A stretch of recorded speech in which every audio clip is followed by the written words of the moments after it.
And good morning बच्चों। कल हमने जो इसका अभ्यास कर किया था, आज हम इसके क्वेश्चन आंसर करेंगे। क्या करेंगे हम? इसके क्वेश्चन आंसर पर आप एक बार फिर से अभ्यास कार्य समझ लीजिए। फर्स्ट अभ्यास इसका, लेखक उदयपुर कब पहुंचा? प्रातःकाल, दोपहर या रात्रि के समय? तो आप लिखेंगे रात्रि के समय। सेकंड, 26 अक्टूबर को लेखक ने कहाँ से यात्रा शुरू की थी? कहाँ से यात्रा शुरू करी थी? फतेह सागर से, झील से या नेहरू उद्यान से? 26 अक्टूबर को लेखक ने फतेह सागर से यात्रा शुरू की। तो आप क पे टिक लगाइए, अपनी पेंसिल रखिए साथ में, बुक ओपन रखिए और पेज नंबर 64 पर जो अभ्यास कार्य दिया है वो साथ साथ करिए मेरे। स्त्री की मूर्ति के हाथ में क्या था? गंगा सागर, लोटा या गिलास? स्त्री की मूर्ति के हाथ में था गंगा सागर। ख पे टिक लगाएंगे आप, गंगा सागर। गंगा सागर क्या था? पानी पिलाने का जो एक पात्र होता है उसे बताया गया है गंगा सागर। सुकाड़िया सर्कल पर बने फव्वारे जैसा फव्वारा विदेश में कहाँ है? सुकाड़िया सर्कल पे बने फव्वारे जैसा फव्वारा रोम में है, जो कि इटली की राजधानी है। जगनिवास में किसने शरण ली? जगनिवास में खुर्रम।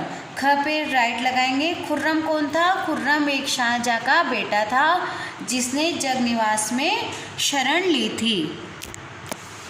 अब देखिए आप पेज नंबर 65 पर नीचे दिए गए संज्ञा शब्दों को उचित शीर्षक के स्थान पे लिखो। अब ये सारे शब्द जो दिए गए हैं ये क्या है? संज्ञा है। और संज्ञा की परिभाषा क्या होती है?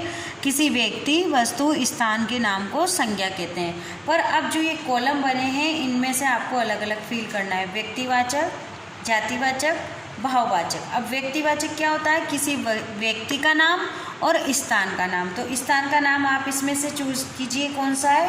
राजस्थान, उदयपुर, महाराणा। तो आप इस कॉलम में ये सब नाम लिखेंगे।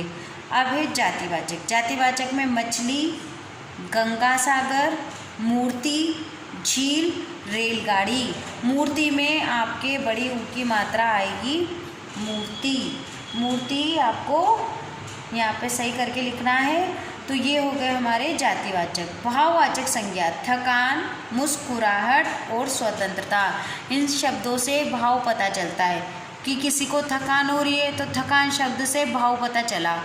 अब है मुस्कुराहट, प्रसन्नता, अच्छाई, बुराई, ये सब क्या है? भाव है। स्वतंत्रता, तो ये भाववाचक संज्ञा में फील करेंगे। बच्चों अब आपका गृह कार्य है वाक्य बनाओ। वाक्य आपको बनाने हैं। वाक्य कौन कौन से? रोशनी, फव्वारा, मूर्ति और स्वतंत्रता। ये आप अपने मन से बना सकते हैं।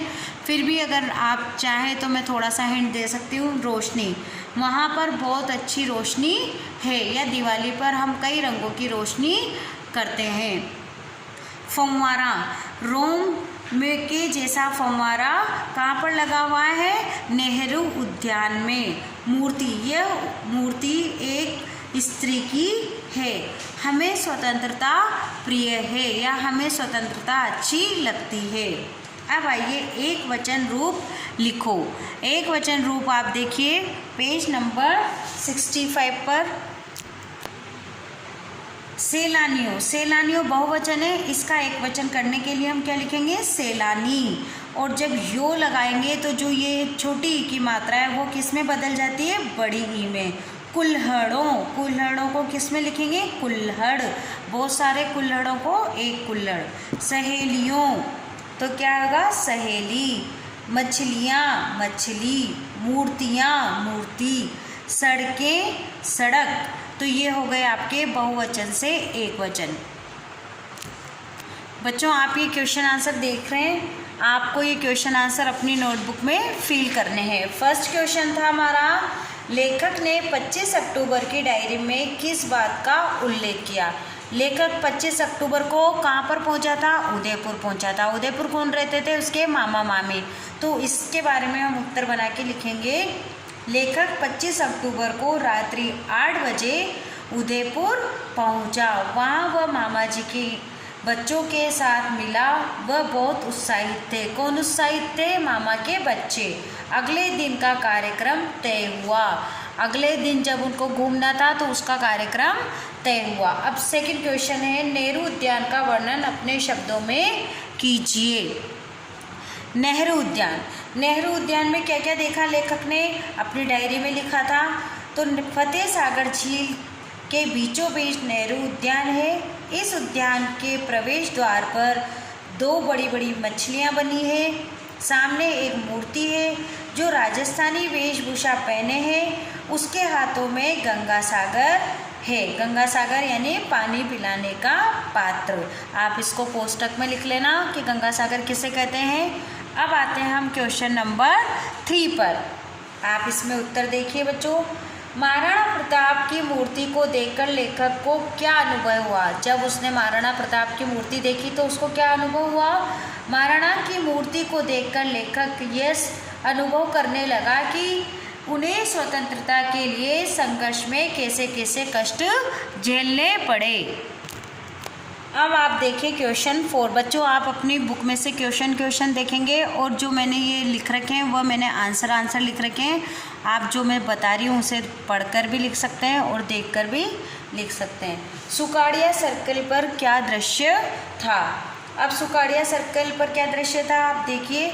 सुकाड़िया सर्कल पर सैलानियों की भीड़ जुटी थी। सैलानी किसे कहते हैं, जो कि देखने आते हैं। हमारा जो ऐतिहासिक मंदिर रहते हैं, ऐतिहासिक प्लेस रहते हैं, उन सबको जो देखने आते हैं बाहर के व्यक्ति, बाहर के जो फॉरेनर बोलते हैं हम उसे बोलते हैं सैलानी। ऐसा फव्वारा क्या था वहाँ पर, सुकाड़िया सर्कल पर सैलानियों की भीड़ जुटी थी। वहाँ बहुत बड़ा फव्वारा देखा। ऐसा फव्वारा इटली की राजधानी रोम में भी है। जो वहाँ पर फव्वारा है ऐसा का ऐसा ही फव्वारा एक और है, वो कहाँ है, इटली की राजधानी रोम में। फव्वारे से झड़ती रंगीन रोशनी की लहरियाँ मनोहारी दृश्य उपस्थित कर रही है। पिछोला झील पर क्या क्या दर्शनीय है। अब लास्ट क्वेश्चन है हमारा बस। पिछोला झील पर क्या क्या दृश्य है। पिछोला झील की पाल पर राजमहल बना है।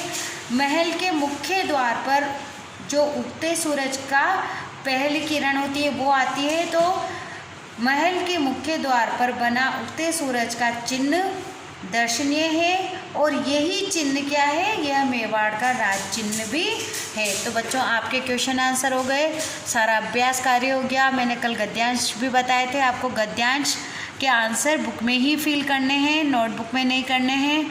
और कोई परेशानी आती है तो आप मुझसे पूछ सकते हैं। Thank you.